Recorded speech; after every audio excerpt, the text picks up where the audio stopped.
esto y entonces esto va a pasar. Entonces yo creo que él ponía pues su confianza en Dios. Y de hecho así se ve en Lamentaciones también y en gran parte de Jeremías, que él confiaba en Dios, que aunque él se quejara y decía, no, pues es que yo veo pura violencia y me duele eso, entonces a él le dolía mucho ver la violencia, pero él sabía que, o él sabía porque Dios le respondió una vez, de hecho yo lo anoté y que Dios le respondió que él tiene un plan y él actúa conforme a sus tiempos y así. Sí. Ashida, André, Ya dejé. Ale, Melissa. ¿Qué piensan ustedes, como aparte de lo que él comentó, qué pensamientos tenía Jeremías acerca de Dios basado en las citas de referencia? ¿Qué piensan ustedes? ¿Qué pudieron sacar de él? Algo diferente a lo que dijo Aaron, que yo noté de los pasajes como clave, es que Dios es un Dios al que se puede acudir. O sea, cuando Jeremías tenía alguna inquietud en su corazón, en su espíritu, oraba a Dios. No anoté la referencia, pero fue de las que tenían en la tarea, que Dios es justo y que el corazón de, o sea, que el corazón de Dios es un corazón que sigue como, que sí trae consecuencias, pero que sigue buscando el acercamiento de su pueblo. Y Dios es soberano, creador, milagroso, y él mismo afirma o confirma su propio nombre y su autoridad sobre la tierra.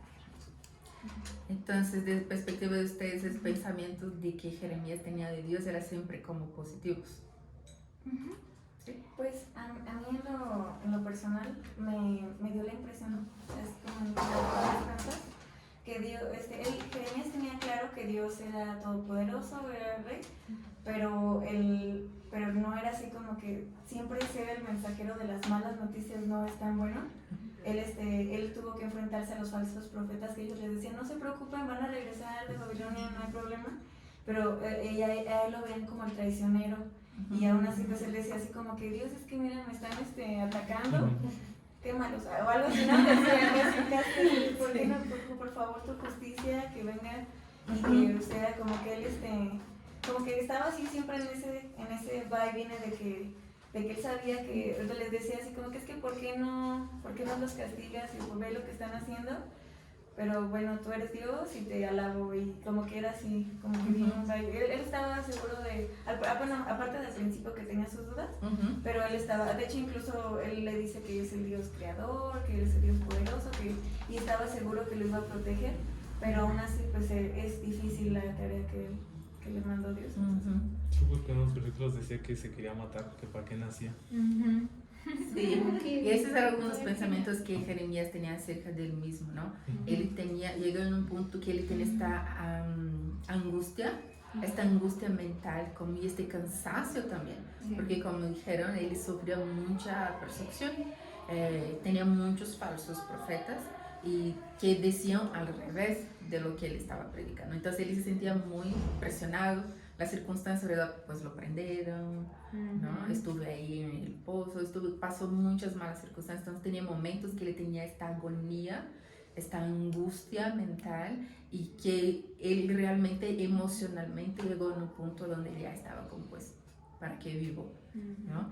Pero una cosa que hablamos en la semana pasada es de cómo puedes ver el crecimiento de Jeremías, su madurez también, porque en los primeros capítulos él está así como... se quejaba demasiado, pero después vas viendo cómo él va ganando confianza, como estábamos hablando, como llega a la puerta del templo, esa es la palabra y tú profetiza. Y él iba y con confianza profetizaba la palabra que Dios estaba diciendo. Entonces cada vez más él iba ganando confianza, iba ganando como madurez, confiar en Dios. Él iba con Dios, se quejaba, pero Dios le daba respuesta. Y ese es uno de los temas como que se adelanta un poquito, pero vas a ver cómo la relación de él con Dios va creciendo también. Y una cosa como del corazón, las decisiones que él tomaba, una cosa que me resalta mucho es cómo él siempre iba con Dios. Yo creo que es algo para nuestras vidas que podemos aprender el carácter de Jeremías, es como él siempre iba con Dios. Hasta para quejarse de Dios, pues él iba con Dios, quejarse de Dios. Desde tú, ¿qué onda? ¿Sabes? Entonces, él siempre primero buscaba a Dios, confiaba en Dios, confiaba que lo que Dios estaba hablando era lo que iba a pasar, y confiaba en el llamado que Dios puso para él. Entonces, ese como ves lo que estaba en su corazón, como las decisiones que él tomaba, demostraba esto, ¿no? De su carácter. Y en sus manos, ¿no? Que hablamos de carácter, ¿no? Que es la cabeza, el corazón, las manos. Entonces, ¿qué hacía Jeremías? La pregunta es, ¿cómo bendijo Dios a Jeremías para cooperar con él en la realización de su obra en la tierra? Le dio un terreno. ¿Le dio un terreno? El terreno del que se pelean las tías. La pregunta es, ¿cómo utilizó Dios o bendijo Dios a Jeremías para cooperar con él, Dios, en la realización de su obra en la tierra? Sí, es que estoy apuntando. Pues sí, le dio una tierra como más. ¿Cómo utilizó Dios a Jeremías?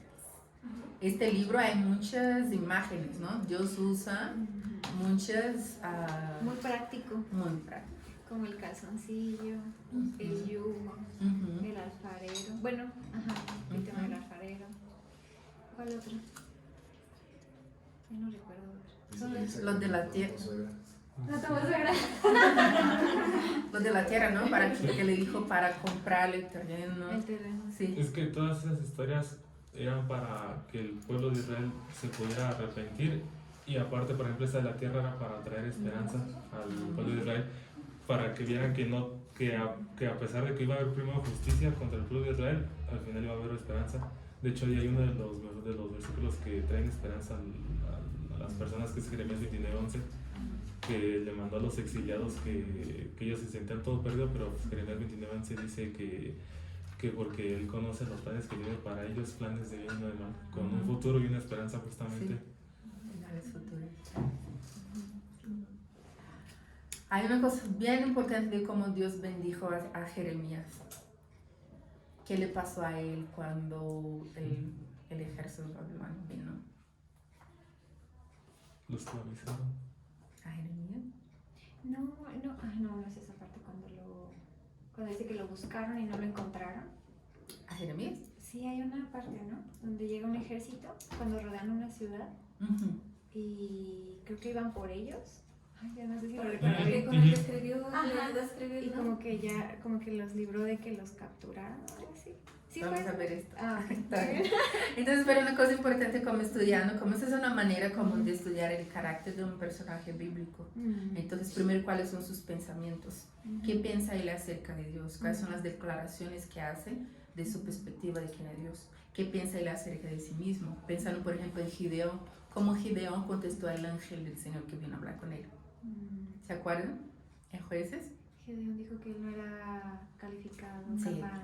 Yo soy Marte, que viene de la tribu Marte. Entonces, su pensamiento acerca de sí mismo, que él no era capaz. Entonces, una otra manera de ver como el carácter del personaje bíblico es como qué está en su corazón, cuáles son las decisiones que toma, cuál es como su voluntad, ¿no? Qué hace, cómo reacciona a las cosas y sus manos, ¿no? Propiamente de qué manera Dios lo utilizó para que su obra en la tierra pudiera pasar. ¿Sí? Entonces podemos aprender como del carácter de Jeremías, que así como todo creyente, como todo hijo de Dios, hay momentos de desánimo, hay momentos de duda. Todos los profetas experimentaron esto y pues nosotros experimentamos también en nuestra vida cristiana. Hay momentos que sientes el rechazo, depresión, desánimo, inclusive en tu vida, pero inclusive en tu caminata, en tu camino con el Señor. Sí. Y que todo eso es parte del crecimiento normal de un cristiano.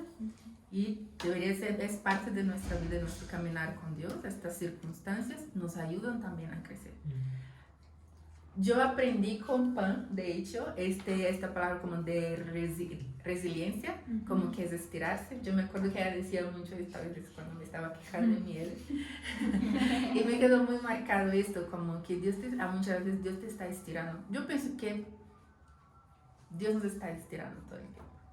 Entonces, y eso trae como gozo de que estás creciendo, pero también un poco de que, ok, si esto Dios me está estirando y por eso estoy pasando por esa circunstancia, y si me estiro me va a estirar más. Entonces, ¿qué significa? Que tal vez la siguiente circunstancia sea más difícil, pero te está estirando. Entonces eso es lo que podemos percibir en el carácter de Jeremías.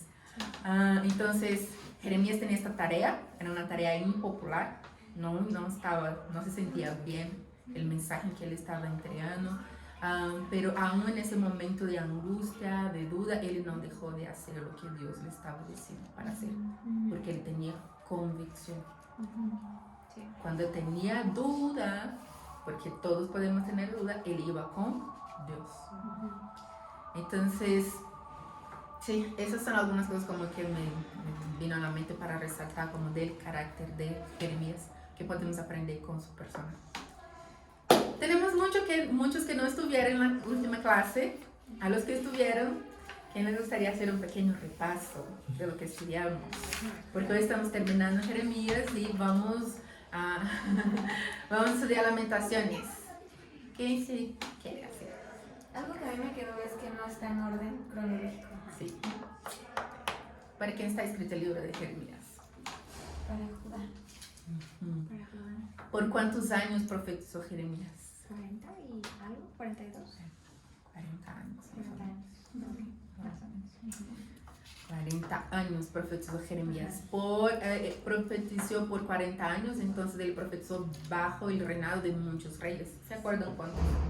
6, 4, 6. 5. 7.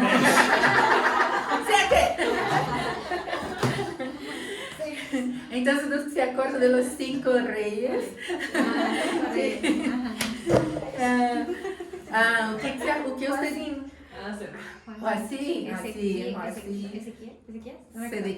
Sedequías. Ok, entonces, porque los reyes son importantes para sabernos el contexto histórico. ¿Se acuerdan del contexto histórico de qué estaba pasando con Jeremías? Estaba profetizando, basado en los reyes que estaban reinando. ¿Qué ustedes se acuerdan? El exilio, ¿no? Fue exilio.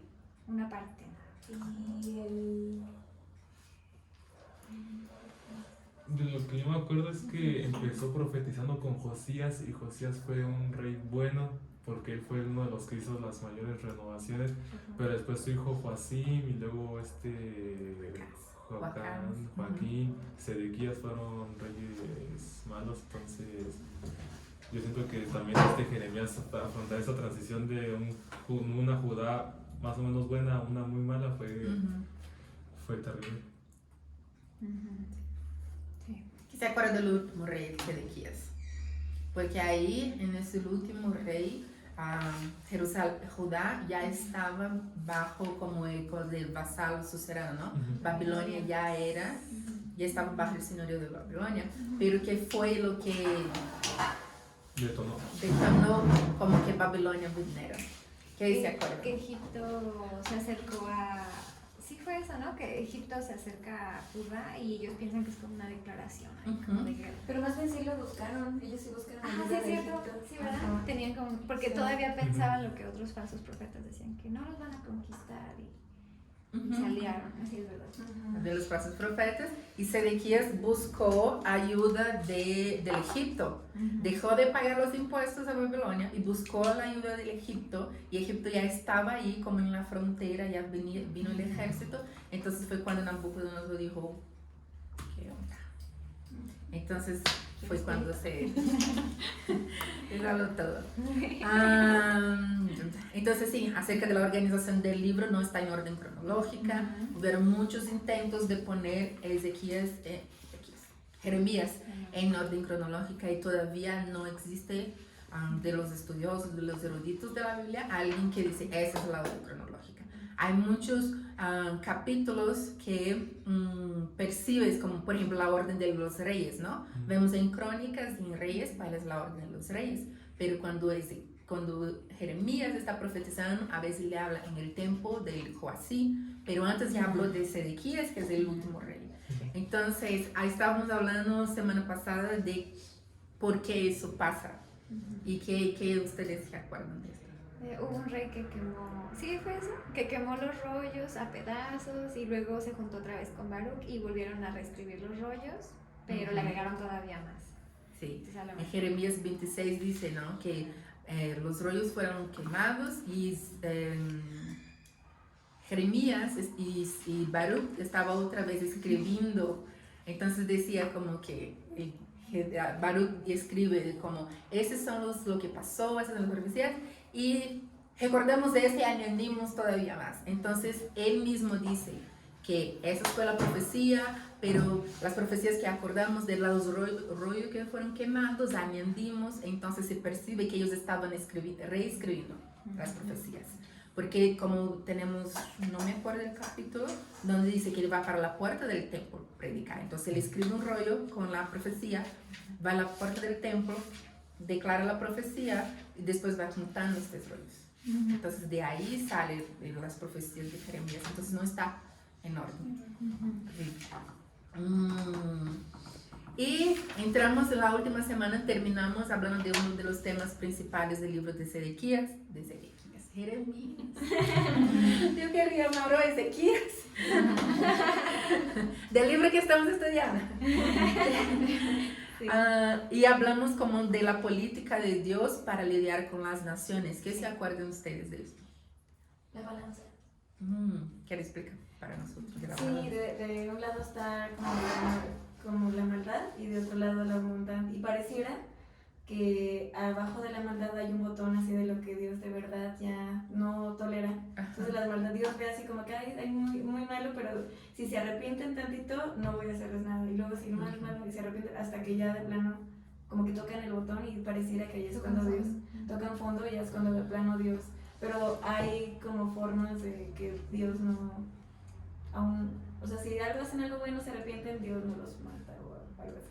Sí, y podemos, sí, es esto, y podemos ver como que Dios, ese es una manera que Dios trabaja, y podemos ver desde el principio, cuando Él habla a Abraham, en Génesis, que el nivel de maldad no alcanzó la medida completa.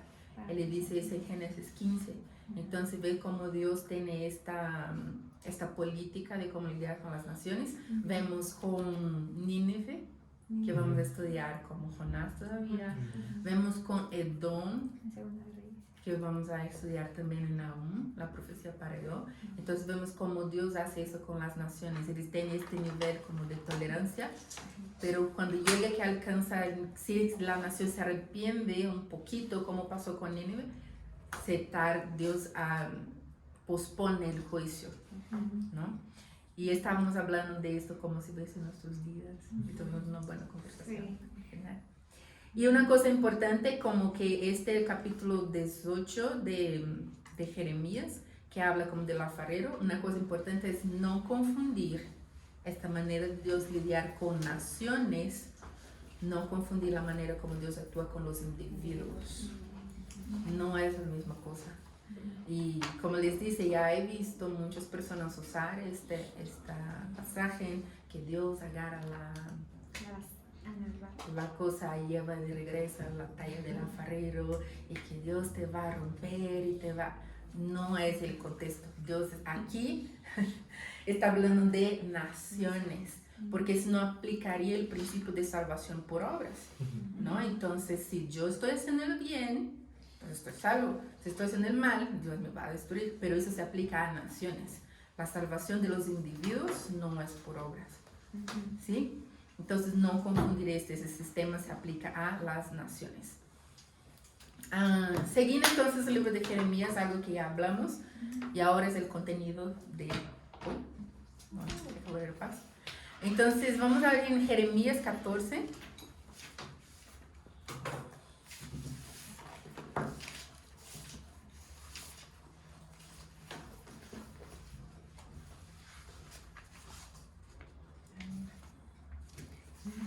Versículo 11.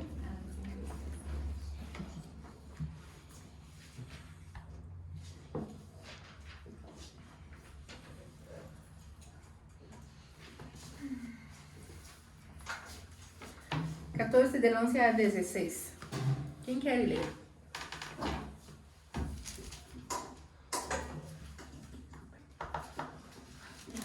Yo puedo. Luego el Señor me dijo, ya no ores más por este pueblo.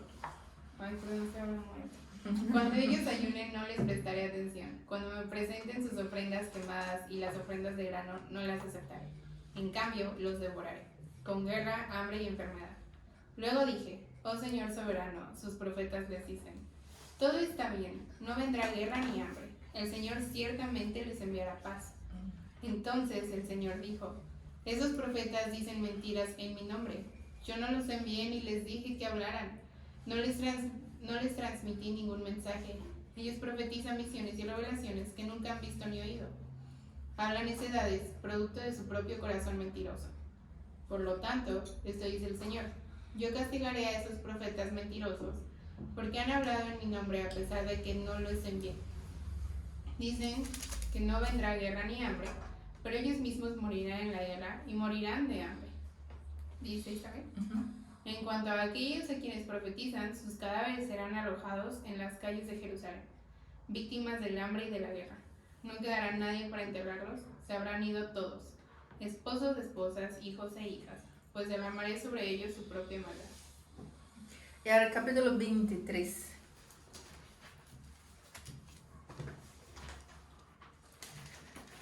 Versículo 16 al 18. ¿Alguien más que pueda leer? Del 16 al 18. Uh-huh. Esto dice el Señor de los ejércitos celestiales a su pueblo. No escuchen a esos profetas cuando ellos les profeticen llenándolos de esperanzas vanas.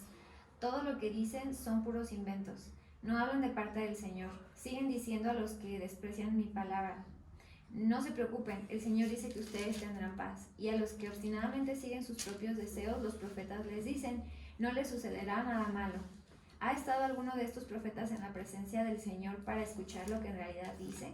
¿Acaso alguno de ellos se ha interesado lo suficiente como para escuchar? Es algo que para Jeremías era muy frustrante, porque se hablaba como que había falsos profetas y existía una diferencia muy grande de lo que profetizaba Jeremías y de lo que profetizaba ellos. Entonces, él profetizaba destrucción, dolor, hambre, todo, ¿no? Y la gente profetizaba liberación, paz, prosperidad. ¿En quién creyó el pueblo? En los falsos. En las cosas que sonaban bonitas. En las cosas que sonaban bonitas. Lo acusaron de traicionar, le acusaban de que él estaba con los enemigos y trataron de matar, lo trataron de meter en la cárcel. ¿Recuerda cuando estábamos estudiando Miqueas? Que Miqueas aparece en el libro de Jeremías. Bueno, una citación de Miqueas, cuando están tratando de matar a Jeremías y uno de los sacerdotes dice, pero mira, eso pasó hace 100 años, Miqueas estaba profetizando acerca de esto, hace 100 años. Y no mataron a Miqueas. Nosotros no creo que estamos en lo bueno. Entonces había alguien con sabiduría ahí. Pero entonces existía esta diferencia y el pueblo decidía creer en los falsos profetas. Entonces, como Jeremías estaba en minoría, él fue acusado entonces de ese falso profeta y él sentía como muchas de las veces, como estaba diciendo, él tenía esos momentos de duda, ¿no? Entonces a veces él sospechaba de que eso era correcto, entonces Dios como, entonces tal vez no, tal vez lo que estoy diciendo no estoy escuchando bien, ¿no? Y eso puedes ver ahí en el capítulo 20, donde él estaba hablando, teniendo esta conversación con Dios. Entonces él argumentaba con Dios que él sentía que él era como un objeto y herramienta, como alguien como que Dios estaba usando para burlarse, o que Dios estaba dando un mensaje que no era cierto, que era engaño, que Dios estaba permitiendo que esta gente profetizaba algo que no era correcto. Entonces él contestaba a Dios, Dios, ¿cómo estás permitiendo que esta gente hable de tu parte sin comprobación? Tú no le das nada.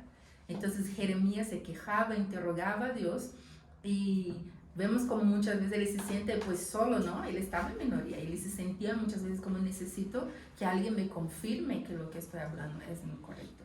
Y me gusta ver esto porque tú puedes percibir cómo ellos tenían una relación. Y me gustaría de leer en el capítulo 15, versículo 15 a 21, hay un diálogo entre Jeremías y Dios.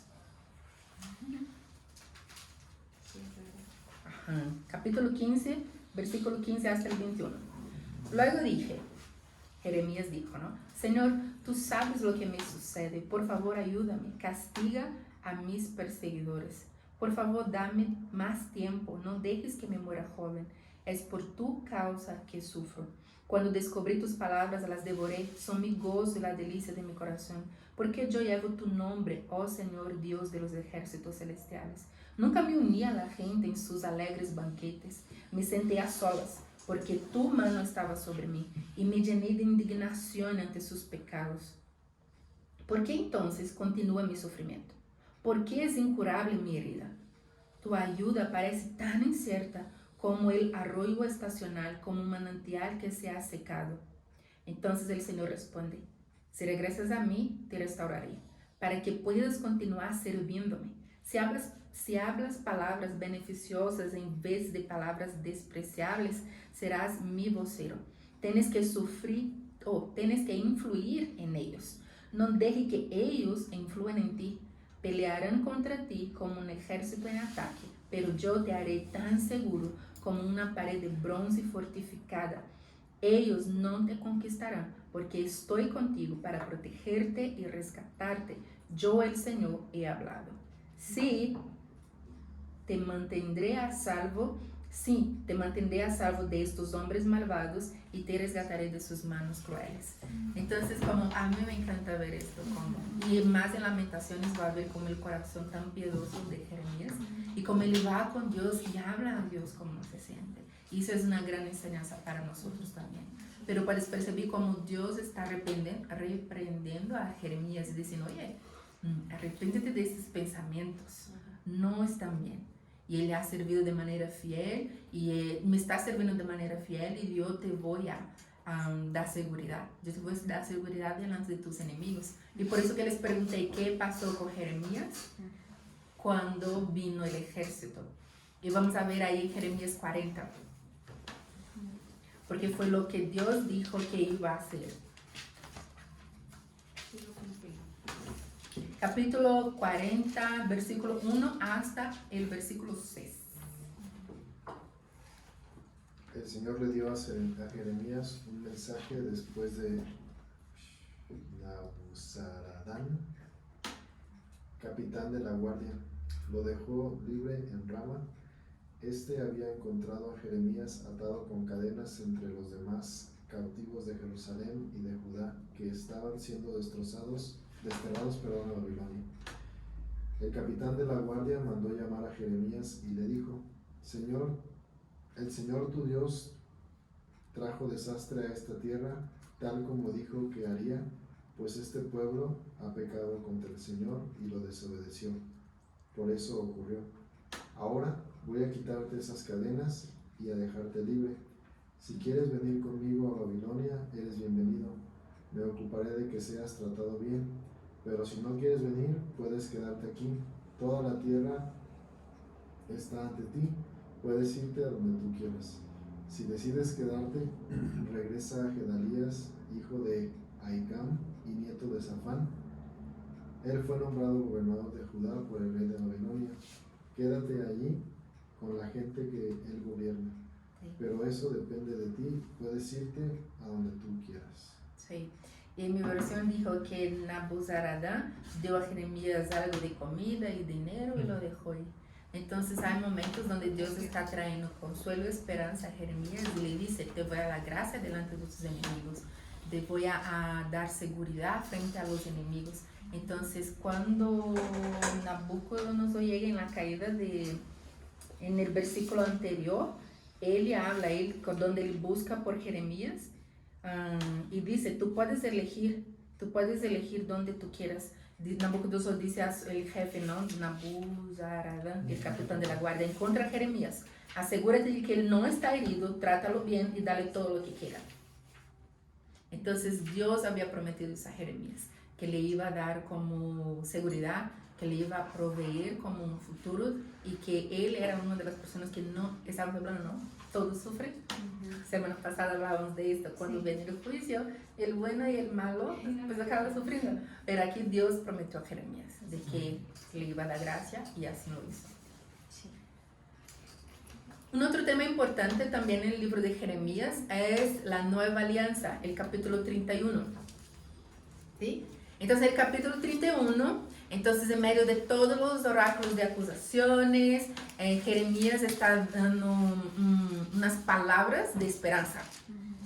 Entonces, aunque el pueblo de Judá ha quebrantado la ley, ha quebrantado el pacto, Dios sigue ahí, constante, fiel, y de hecho Él está haciendo, su corazón, su plan es hacer un nuevo pacto con el pueblo de Israel.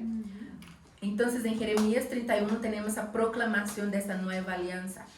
Y según algunos estudiosos, dice que esa es una de las más grandes contribuciones de Jeremías para la teología, ¿no? El capítulo 31 de Jeremías, que habla de esta nueva alianza. Pero una cosa importante que puedes ver ahí, cuando está leyendo el capítulo 31, es que no hay las cláusulas, los términos de la nueva alianza. Solo habla que la nueva alianza no va a estar grabada en piedra, pero ahora va a estar escrita en el corazón. Entonces, por lo tanto, algunos estudiosos defienden la idea, y yo estoy de acuerdo, de que como no existen los nuevos términos de este pacto, sigue vigente o sigue como valiendo, se trata del mismo pacto que Dios hizo con Abraham y que renovó con David, y ahora está otra vez como renovando con el remanente, ¿no? Con los que van a seguir fieles.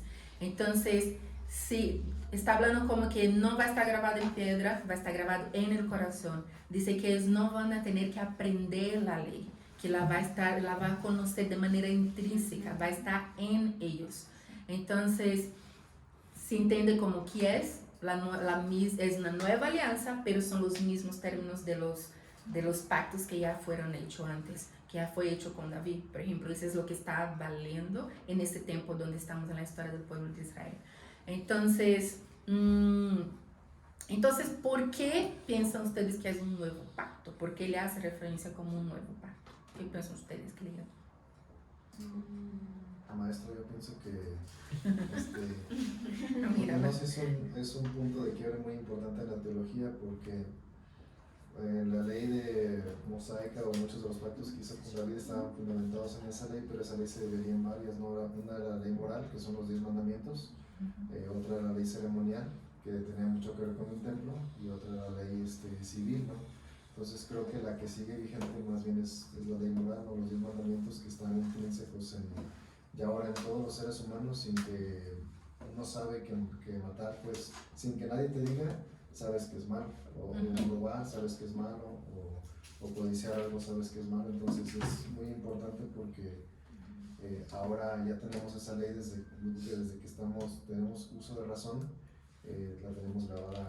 No necesitamos que nadie nos lo diga para saberla, sino que la tenemos grabada en nuestros corazones. Estoy de acuerdo. Entonces, este nuevo pacto, esa nueva alianza fue anunciada por Jeremías, pero fue legalizada como mucho tiempo después, cuando existían los medios como para cumplirla. Y cuando ustedes piensan que esta nueva alianza, pensando en la historia bíblica, cuando esa nueva alianza fue realmente como legalizada, ahora sí tenemos un nuevo pacto. Cuando se partió el velo. A través de Jesús. Cuando Jesús vino, fue que todos los medios, todas las cosas estaban en el lugar correcto para que esta nueva alianza ahora realmente fuera como legalizada. En los capítulos 8 a 10 del libro de Hebreos, muestra cómo fue posible que como todas las condiciones como el autor de Hebreos está escribiendo, demostrando que en Jesús fueron que todas las cosas fueron posibles. En Jesús todas las condiciones para la nueva alianza fueron cumplidas, y que el Espíritu Santo realmente está con Jesús, está cumpliendo todo el propósito, todo está pasando y todo está en el lugar correcto para que se pueda cumplir, y esta nueva alianza puede estar como vigente, legalizada, no sé cómo decirlo. Oficial. Hebreos 8. Pues todavía no llegamos al Nuevo Testamento, pero recuerda que siempre hablamos que la Biblia está interconectada, y que si tú no entiendes el Antiguo Testamento, es muy probable que hay cosas del Nuevo Testamento que tú no estás entendiendo. ¿Hebreos 8? Sí. Son 13 versículos. ¿Quién lee muy rápido? Yo leo. Ajá. del 1 al 13, dice, el punto principal es el siguiente. Tenemos un sumo sacerdote, quien se sentó en el lugar de honor, a la derecha del trono de Dios majestuoso en el cielo. Allí sirve como ministro en el tabernáculo del cielo, el verdadero lugar de adoración construido por el Señor y no por manos humanas. Ya que es deber de todo sumo sacerdote presentar ofrendas y sacrificios, nuestro sumo sacerdote también tiene que presentar una ofrenda. Si estuviera aquí en la tierra, ni siquiera sería sacerdote, porque ya hay sacerdotes que presentan las ofrendas que exige la ley. Ellos sirven dentro de un sistema de adoración que es solo una copia, una sombra del verdadero, que está en el cielo. Pues cuando Moisés estaba por construir en el tabernáculo, Dios le advirtió lo siguiente: asegúrate de hacer todo según el modelo que te mostré aquí en la montaña. Pero ahora a Jesús, nuestro sumo sacerdote, se le ha dado un ministerio que es muy superior al sacerdocio antiguo, porque Él es mediador a nuestro favor de un mejor pacto con Dios basado en promesas mejores. Si el primer pacto no hubiera tenido defectos, no habría sido necesario reemplazarlo con un segundo pacto. Pero cuando Dios encontró defectos en el pueblo, dijo: se acerca el día, dice el Señor, en que haré un nuevo pacto con el pueblo de Israel y de Judá. Este pacto no será como el que hice con sus antepasados, cuando los tomé de la mano y los saqué de la tierra de Egipto. Ellos no permanecieron fieles a mi pacto, por eso les di la espalda, dice el Señor. Pero este es el nuevo pacto que haré con el pueblo de Israel en ese día, dice el Señor. Pondré mis leyes en su mente y las escribiré en su corazón. Yo seré su Dios y ellos serán mi pueblo. Y no habrá necesidad de enseñar a sus vecinos, ni habrá necesidad de enseñar a sus parientes, diciendo: deberías conocer al Señor, pues todos ya me conocerán, desde el más pequeño hasta el más grande. Perdonaré sus maldades y nunca más me acordaré de sus pecados. Está bien. Porque ahí es exactamente esto, es de 8 a 12, es una citación de Jeremías. Sí. Entonces solo recuerde, es muy importante entender el Antiguo Testamento para entender el Nuevo Testamento. No se acuerden de esto. No se les olvide esto. Entonces el autor de Hebreos está citando exactamente Jeremías 31. ¿Sí? Entonces, de hecho, es una lectura muy interesante. Si quieres leer el capítulo 9, el capítulo 10 de Hebreos, también está todo dentro de esto explicando más de esta nueva alianza. ¿Sí? Entonces, esos como son los 3 temas como más importantes que quise resaltar con ustedes, como la política de Dios para las naciones, la nueva alianza y también como la dinámica entre Dios, Jeremías, los falsos profetas y cómo todo eso construye esta imagen de todo lo que está pasando en Jeremías. Entonces, más una vez, aprendemos con el libro de Jeremías que aun cuando el mensaje es muy difícil, Jeremías amaba a Judá, Jeremías amaba mucho más a Dios. Entonces, cuando las cosas se ponían difíciles, cuando era doloroso, él estaba ahí constante, fiel, y él tuvo que entregar este mensaje. Va a venir el juicio, porque el juicio fue causado por el propio pueblo, porque no era fiel a la alianza que Dios había hecho con ellos. Entonces, Jeremías, por amar más a Dios, él fue obediente y entregó lo que Dios le dijo para entregar, dijo lo que Dios dijo que era para él decir. Entonces, Jeremías esperaba y oraba por la misericordia de Dios hacia Judá, porque después recuerda que Dios decía: no ore por ese pueblo. Interesante escuchar como Dios ya estaba agotado, ¿no? Y Dios decía: ya no ore por ese pueblo, pero Jeremías seguía orando por él. Aun cuando Dios decía que no, él seguía ahí, pero confiaba también que Dios era bueno, era justo, y él sabía de esto y tenía esperanza. Dios siempre daba esperanza. Tenía como sin los oráculos o los mensajes, las profecías de acusación, de instrucción, de juicio, pero también había esperanza porque Jeremías confiaba en el carácter de Dios. Entonces, para nosotros, ¿cómo aplicamos nosotros el libro de Jeremías? La última de la tarea. Como a nuestra vida. Lo que vi y entendí del libro de Jeremías, ahora cómo aplico eso. Ya a mí el capítulo 20 me gusta mucho. Perdón, que no es lo que se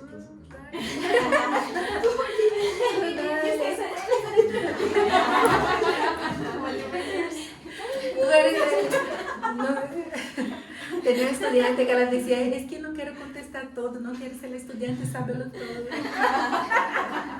No, pero es que de verdad yo creo que le decía a Melissa también y Ale, porque precisamente quise entrar a los ¿por qué? Porque tengo como 3 meses estudiando Jeremías. Y Está haciendo trampa. Y yo decía, no, como que antes de estudiar Jeremías, yo como que siempre me quedé, no, yo quiero ser como David, no sé, como no sé eso. Pero ahora que veo Jeremías, digo, realmente sí me identifico muchísimo con él. Desde el llamado, desde cómo siempre uno le pone excusas a Dios, ¿no? A veces muy tontas, ¿no? De que estoy joven o no sé, o estoy insignificante, y cómo él va conformando todo eso. Y cómo a lo largo de toda su vida Dios siempre estuvo presente, ¿no? Siempre estuvo presente.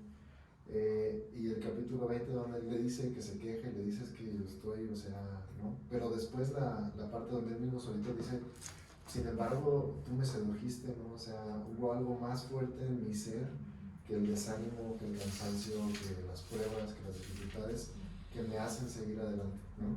Entonces, esa parte yo creo que me identifico muchísimo con eso y está muy padre que sí se desanimaba, le conocían mucho como el profeta llorón, ¿no? O sea, muchos lo apodaban como que se la pasaba llorando a ver Lamentaciones, pero esa parte donde él dice, sí está todo así, pero hay algo todavía mucho más fuerte y yo he sentido mucho eso con Dios, así como que a veces que uno se puede desanimar de ver cómo a los malos les va bien, a los buenos les va mal y todo eso, ¿no?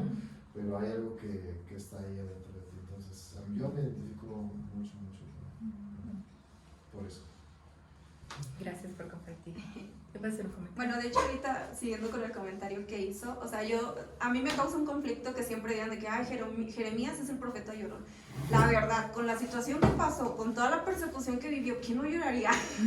O sea, sinceramente yo, es como que sería Jeremías, o sea, no, es como que ¿quién no lloraría en esa situación? Entonces siento que siempre los profetas como que tienen una vida muy difícil, que te ayuda a darte cuenta de que al final de cuentas cualquier persona que decide seguir a Dios, seguir cumpliendo con los mandatos que Él nos da, va a ser una persona que va a entregar todo y que siempre va a haber sufrimiento en el trayecto, pero eso no quiere decir que por el sufrimiento que pasamos ya es como que, ay bueno, ya Señor, ya no quiero nada.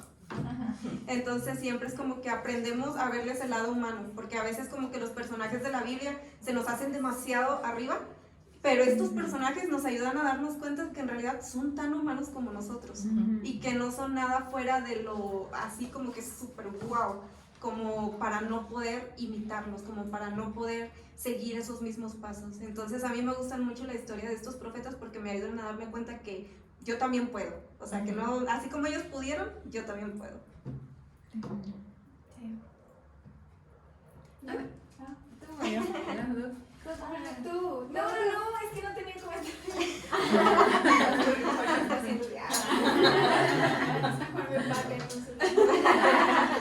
Yo te decía lo mismo. Ya miren Lo que dijo mi compañero. Por dos.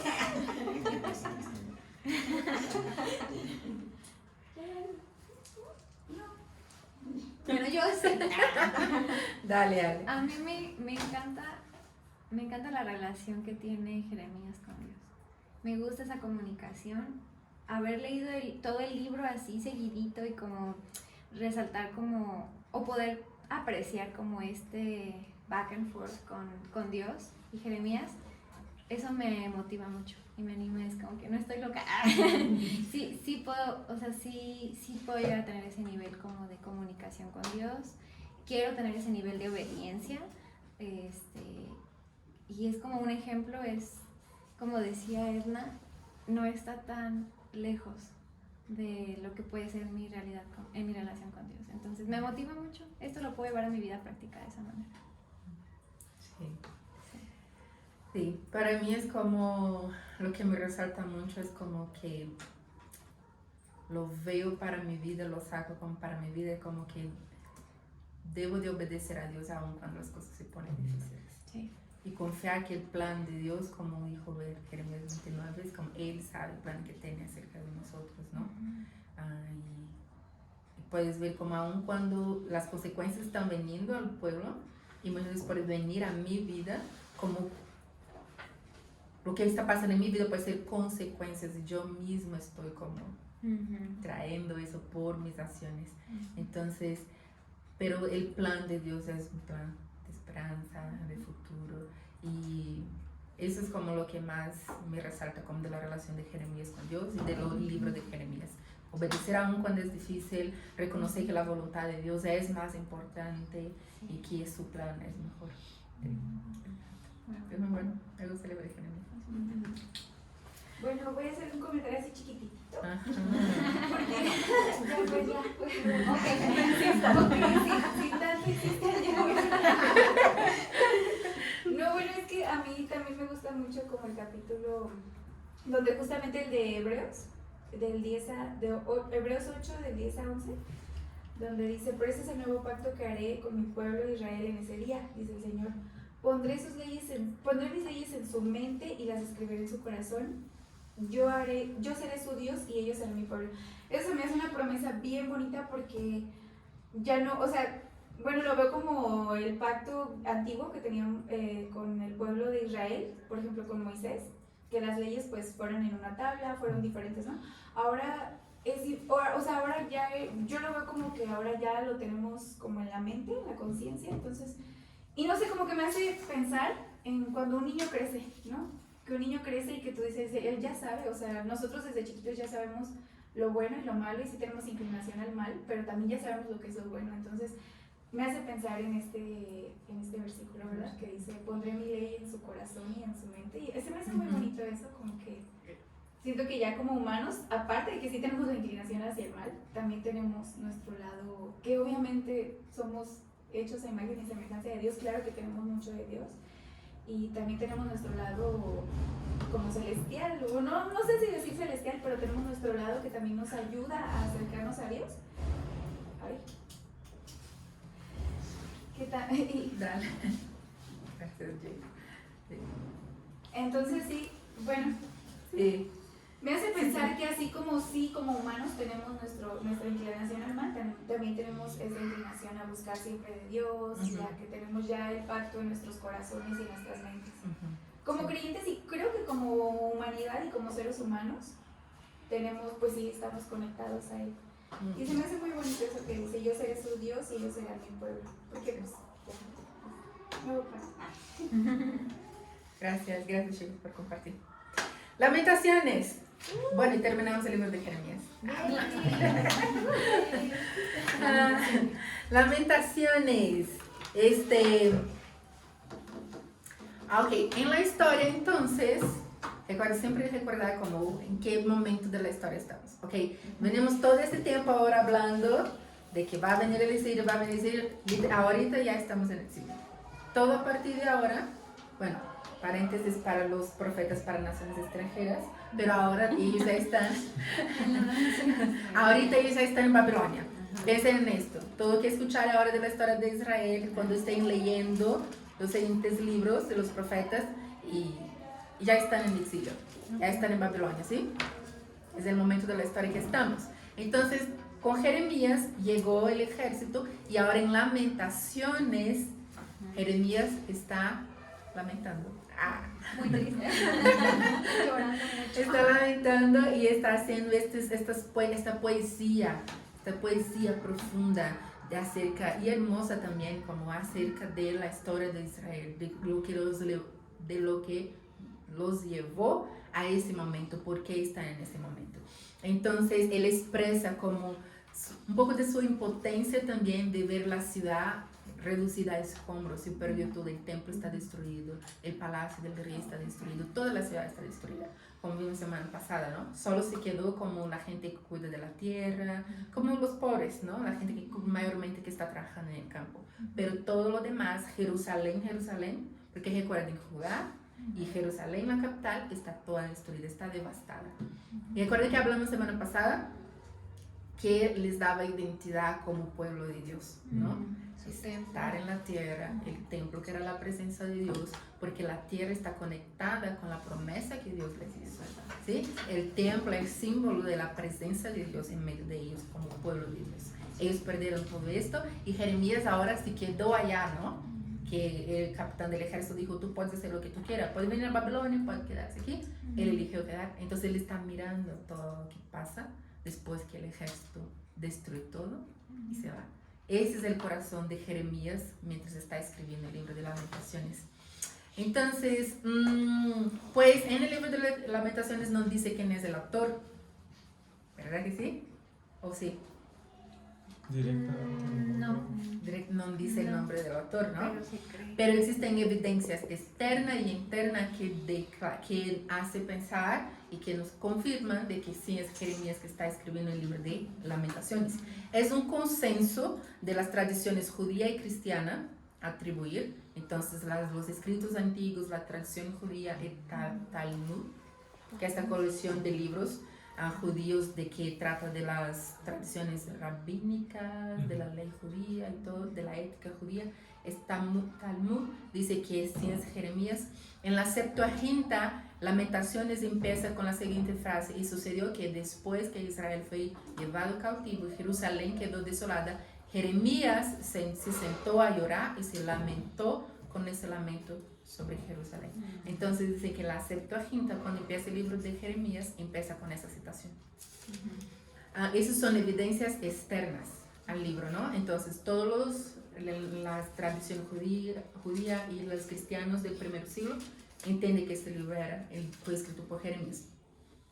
Evidencia interna: todas las escenas, todo lo que está pasando en el libro de Lamentaciones son descritos de una manera que la persona que escribió está escribiendo en primera persona. Ella está mirando, ella está viendo, ella está ahí en el momento que está pasando.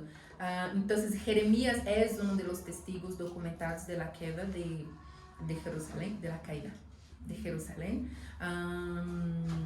Y algunos dicen que algunos estudiosos dicen que el estilo de Lamentaciones es diferente del libro de Jeremías, pero hay muchas similitudes, hay muchas cosas que son muy parecidas, especialmente la parte como de sesiones poéticas del libro de Jeremías es muy parecido con la poesía del libro de Lamentaciones.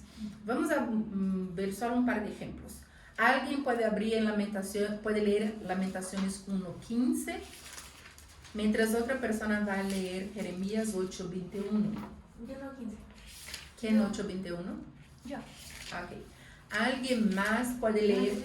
No, Jeremías 8. Ajá, Jeremías 8, Jeremías 8, 20, ¿no? Y Melissa 1:15. ¿Alguien más puede leer Lamentaciones 2:22? Yo creo que sí. Y alguien puede leer Jeremías 6:25. Obviamente hay las diferencias de traducción, hay que considerar esto, pero ¿puedes leer, Melissa? 1:15. El Señor quitó con desdén a mis hombres valientes. A su orden llegó un gran ejército para aplastar a mis jóvenes guerreros. El Señor pisoteó su amada ciudad como se pisotean las uvas en un lagar. Jeremías 8:21. Sufro con el dolor de mi pueblo, lloro y estoy abrumado de profunda pena. ¿Sí ¿Es esta tu versión? ¿Es esto? Jeremías 8, 21. ¿No es ese? Sí, es esto. O solo si yo apunté mal, pero supone que es esto. Tal vez yo apunté mal. ¿Quién sabe? Sí, es esto. Sí. Lamentaciones 2:22.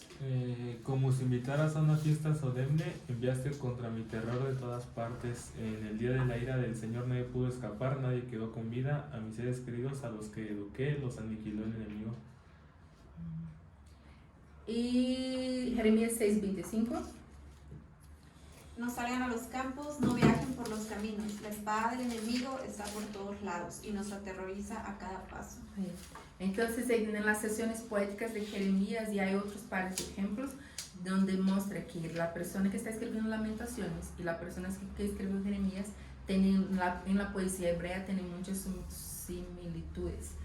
Pero lo más importante es que las dos personas tienen la misma compasión, la misma simpatía por el dolor de Judá, y está muy evidente en los dos libros. El tema y el propósito del libro de Lamentaciones: existe como 5 lamentos, ¿no? Cada capítulo es como un lamento del autor, y el más destacado es como el luto, el lamento del luto, pero por el holocausto de Jerusalén. Entonces la ciudad santa había sido arrasada, estaba destruida, había llegado como la justicia de Dios, el juicio prometido por Dios. Entonces ese es como el lamento más destacado, un lamento y un luto por el holocausto de Jerusalén. El segundo tema es una confesión del pecado y el reconocimiento que Dios es justo, Dios es santo y Él es soberano sobre Judá. Y el tercer lamento, o el tercer tema importante en los lamentos de Jeremías, pero es uno que menos se destaca, pero es uno muy importante, es la esperanza. La esperanza de una futura restauración, la esperanza del remanente, la esperanza de este pueblo que tiene ahora la ley grabada en su corazón. Entonces, aunque Dios ha derramado su ira sobre el pueblo, hay misericordia, Él es fiel y hay esperanza para el pueblo. El capítulo 3 es el capítulo clave de Lamentaciones, porque es exactamente el capítulo que habla sobre el carácter de Dios, sobre sus promesas, y que muestra cómo Jeremías está aferrado a esta fe que tiene en el carácter de Dios. Importante del libro de Lamentaciones es que es poesía hebrea. No sé a ustedes si les gusta poesía, a mí me choca. Me choca poesía en portugués, no las entiendo. Imagínate la poesía hebrea. A veces es muy complicada. Entonces, para mí, en lo personal, es muy, muy complejo, muy complicado. Y si tú vas a estudiar, no, tal vez no sea, pero quién sabe. Pues para mí es. Entonces, pero una cosa importante del libro de Lamentaciones es que es una poesía hebrea muy profunda, hermosa, rebuscada. ¿Es una palabra en español? ¿Sí? Muy bien. Y el libro fue escrito de una manera tan especial y tan específica, tiene detalles muy hermosos que tú puedes apreciar, pero para mí en lo personal es difícil de entender. De hecho, había muchas cosas como explicando que yo encontré de un libro que me gusta, como que explica el libro de Lamentaciones, pero era tan difícil, yo no entiendo, entonces ¿cómo entiendo? ¿Cómo voy a enseñar eso? Pero hay que pensar lo que estaba diciendo, ¿no? Como entonces él viendo todo lo que está pasando, estuvo ahí por 40 años profetizando, sufrió rechazo, con todas las advertencias de juicio que pasó, y él viendo Nabucodonosor llegar, destruir toda la ciudad. Imagínate cómo está su corazón. Entonces él tiene un profundo duelo, es como un funeral por la ciudad, ¿no? Entonces todo el palacio, como dice el palacio, el templo, todos los muros, todo está destruido. Y él empieza a hacer estos 5 poemas. Y los 5 capítulos podemos dividirlo así. El capítulo 1 es un poema acerca de la destrucción de Jerusalén.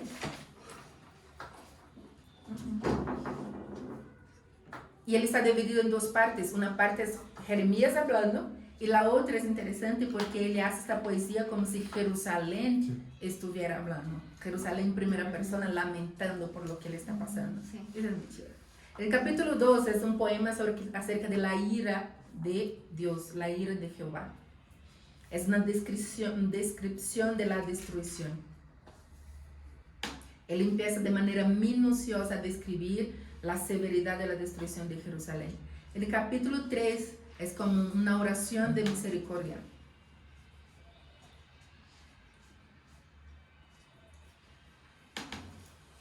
Entonces, en la primera parte, como hasta el versículo 18, él está hablando como de las miserias, de las desesperaciones, de todo lo que está pasando con el pueblo y de sus propias desesperaciones acerca de lo que está pasando. Pero al final, él voltea así abruptamente y empieza a reflexionar acerca de la fidelidad de Dios, del amor compasivo de Dios y de esperanza. Sí. Oye, a mí el capítulo 3 se me hace bien triste. Sí, Pero es que... a partir del 22 como que se pone más bright. Sí. Más feliz. Sí. Es que el primero realmente empieza a hablar de toda la desesperación que el pueblo siente, que él siente, pero al final, a partir del 19 al 20, él empieza a hablar del consuelo, de la esperanza, él empieza a pedir a Dios, que Dios, o confiar que Dios los va a liberar. El capítulo 4, él está más o menos como describiendo el sitio, o el sitio de Jerusalén. Entonces él está hablando otra vez, regresa hablando del sufrimiento, tanto del rico como del pobre. Él empieza a repasar todas las causas, que fue el pecado de los profetas, de los sacerdotes, la necedad del pueblo, que el pueblo se afastó de Dios. Él hace un poema todo explicando cuáles fueron las causas, ¿no? Y el capítulo 5, una oración por la restauración. Es melancólico. Él empieza como a lamentar el estado del pueblo, el estado de la ciudad, pero ahí el castigo del pueblo está completo y Jeremías empieza a hacer esta oración de esperanza por la restauración de la ciudad.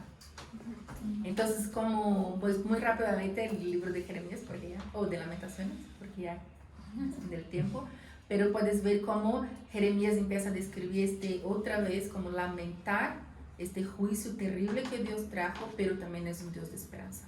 No es un Dios que va a estar enojado por vida, no es un Dios caprichoso, desinteresado, es un Dios que está castigando al pueblo, porque Él dijo que les iba a castigar si no obedecieran. Recuerden que semana pasada hicieron el ejercicio que les dice, comparar todas las acusaciones, todos los oráculos de juicio con las maldiciones que están en Deuteronomio 28. Porque allá en el pacto de Deuteronomio 28, Dios está hablando, esas son las consecuencias si ustedes rompen el pacto. Entonces aquí Dios está siendo fiel a su palabra y cumpliendo. No está haciendo porque es malo, no está haciendo por capricho. Los que son padres aquí saben, porque se les dijo, no lo hagas, no lo hagas. Les advirtió, regresa en su corazón, arrepiéndase, pero la gente eligió por su necedad permanecer. Entonces, el Dios malo del Antiguo Testamento, de mi perspectiva, no existe un Dios malo en el Antiguo Testamento. Y no existe eso que Jesús vino para como hacer el corazón de Dios más compasivo. Dios, Él siempre ha sido compasivo, misericordioso, tardío para irarse. Y eso es lo que podemos ver como en los profetas, en la historia de Israel, cuando incluso el exilio es una herramienta que Dios usa para poder traer el corazón del remanente, de hacer con que el corazón de su pueblo regrese para Él. Ese es el libro de Lamentaciones. Muy rápidamente. ¿Cómo lo ven? Muy bien. ¿Dudas, preguntas, observaciones, sufrimientos? Lamentaciones. Comentarios. El estudiante sabe de todo. Vamos, Juan, haz lo tuyo. Entonces hoy terminamos Lamentaciones. Jueves vamos a ver los profetas para las naciones extranjeras. ¿Qué día es hoy? Jueves. Uy, ¿es jueves? Yo dije No, jueves. es martes. Es martes, Pero es jueves. sigue como jueves. La semana no está casi La siguiente terminó. clase, siempre empezamos, no, la semana pasada y la verdad. Bueno, en la siguiente clase, que es el día que es 27, vamos a estudiar Jonás, Nahum y Obdías. No se abrumen, es en total 8 capítulos. También, Abdías es de uno. Abdías, un capítulo. Jonás. Nahum, Bien profundo ¿Es este Abdías? libro. Obadiah. Obadiah. Obadías, Abdías, en español es Abdías, ¿no? Abdías. Sí, Abdías. Pues en portugués es Obadías. Ya sabía, están trilingües en libros de la Biblia. Obadiah, Abdías y Obadías. ¿Está todo? Obadiah. Obadías. Son 8 capítulos, porque Jonás tiene 4, Nahum tiene 3 y Abdías tiene 1. Ah, sí, son bien poquitos. Sí, son poquitos. Después ya Se escribe casi Neum. Abdías. Nahum. O sea, no le... Sí está chiquito. Entonces sí se puede. Un capítulo es que 5 minutos un capítulo. Sí. Oye, Hagamos los cálculos. ¿Les hago el cálculo? Ya nos A mí me gusta hacerles el cálculo para decir no hay excusa, son 2 horas. Y usted que tiene 48. Esa matemática. Esta matemática. Es como maestros de universidad, piensa que solo ellos te enseñan y piensa que no tienen clases con nadie más. Y te dan vuelta. Pues sí, en la siguiente clase va a ser esto, si se puede amigos, yo puse ahí en el mensaje. Y después de esto vamos a para los profetas del exilio, los profetas que están profetizando en el exilio. Ezequiel y Daniel. Ezequiel primero, después Daniel. Es poquitos libros. Quiero llegar a Son 8 capítulos, entonces el fin de semana, avéntense a Ezequiel y Daniel. Ah, Ezequiel nada más, ok.